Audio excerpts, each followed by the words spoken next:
Yüreğim seni hep bekledi.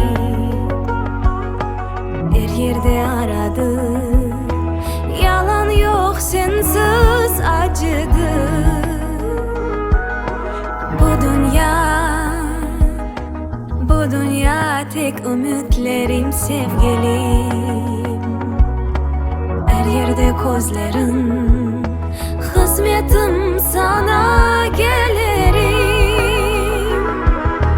Hayatım içinde büyük baktın, canımda güzelim sen varsın. Her anda her yerde büyük aşksın, yürekte nefeste sensin. Hayatım içinde büyük baktın, canımda güzelim sen varsın. Her anda her yerde büyük aşksın, yürekte nefeste sensin. Gel yanıma sevgilim, büyük bu alemde teksin. Canıma melek yaşaysın kalbimde.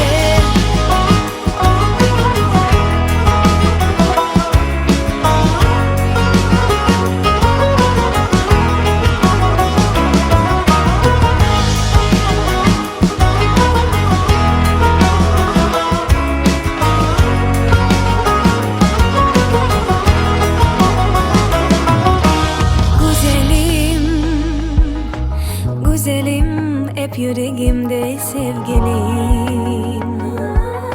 Sensin emanetim, yalan yok sensin kalbim. Hayatım içinde büyük baktın,